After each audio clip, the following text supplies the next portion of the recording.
So I got on my knees and literally lifted my fist up and I said, okay, God, she said you exist, show me.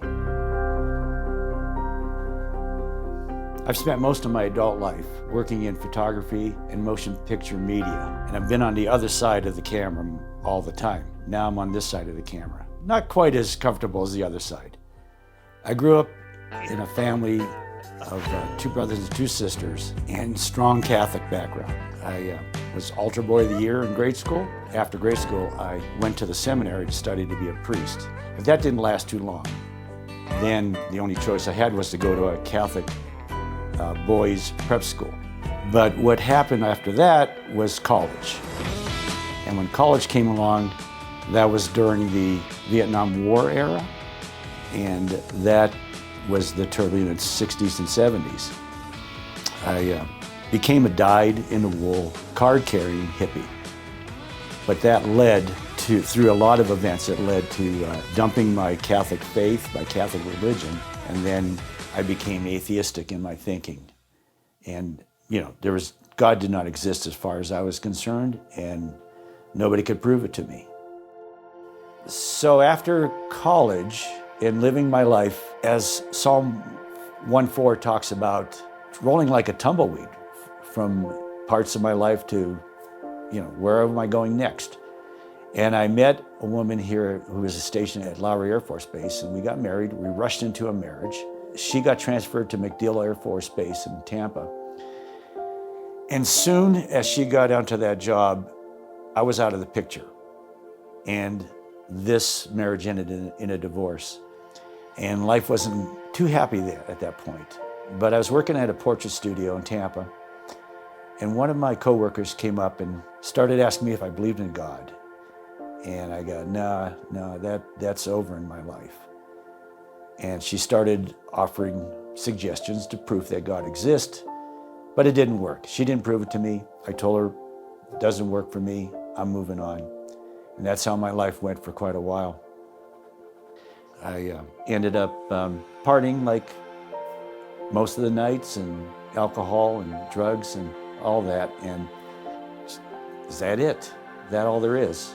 I mean, you do this and then you die. Not much hope there.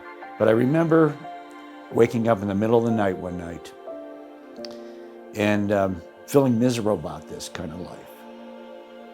But I also remembered that argument, that debate I had with that coworker 10 years earlier about God existing. So I got on my knees and literally lifted my fist up and I said, okay, God, she said you exist, show me. How arrogant, but I did that anyways.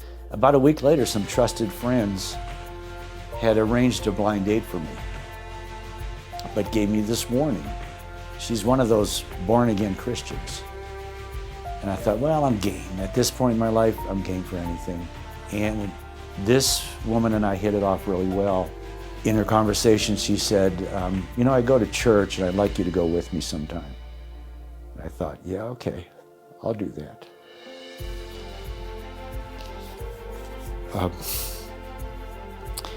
She was going to Foothills in Bellevue, the old church, and I had heard scripture and teaching that was so relevant. It just was mind-boggling.